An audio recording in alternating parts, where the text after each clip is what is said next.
Ty zany moa dia efa tolo efa mandeha izy ty marina dia marina hoe misy ny karazana fandrahonana karazana intimidation ataon'ny ministera izay miatra ampitarika aloha indrindra voalohany indrindra ohatran'ireny nahazo any Andriamatoa reny hoe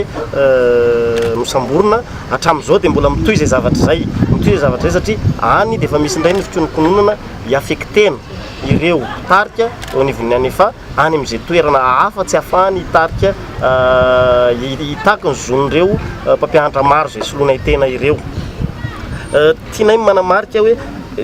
nisy ny resaka izay nataon'ny ministra mahakasika ny hoe misy ambadika politika ny hetsika ataon'ny any efa zahay eto dia tena manamarika tanteraka fa hatreto aloha dia tsy misy ny resaka ambadika politika izay hoe ao anatin'ny hetsika ataon'ny any efa.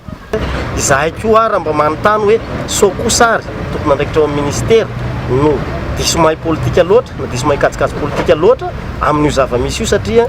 misy ny problema mpampianatra firamina ny ministera izay miezaka mamono sofina manoloana le izy miezaka tsy mijery tsy miraharaha manoloana le izy dia ozy izahay hoe sao dia kosary le ministera mihitsy ny te hikopaka le afo efa mirehatra mba tsy ilazako hoe te handrotsaka lasantsy amin'le afo efa mirehatra satria raha antsika malala ngefa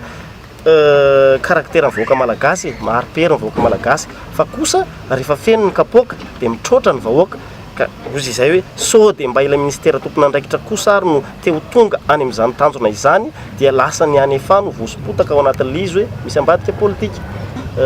Ny convention tena marina dia marina misy ny convention izay karakarain'ny ministera tompony andraikitra ny zavatra tsara marihana aloha hoe nisy ny fionana nataon'ny ministra niaraka tamin'ireo tao anatin'ny sehatra fanabeazana tao amin'ny Colbert voatselakory izay ny olana izay mampametra-panontany anay dia hoe fa maninona moa no atao an'izany ty fitantanana n'ity fanabeazam-pirenena ity satria izahay tao amin'ny any efa dia tsy nahazo fa fanasana kory tamin'le izy fa izahay fotsiny natsapa tena hoe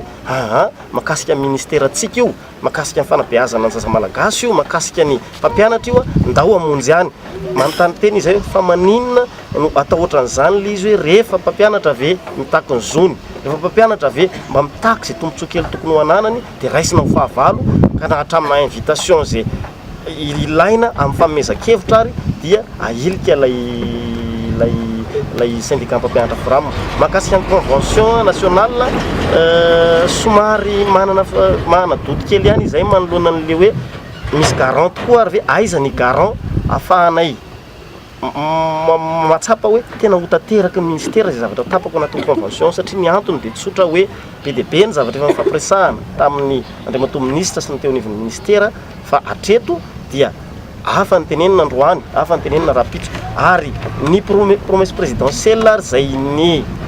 patron ny ministera hafa ny fomba interpréten'ny tompony andraikitra azy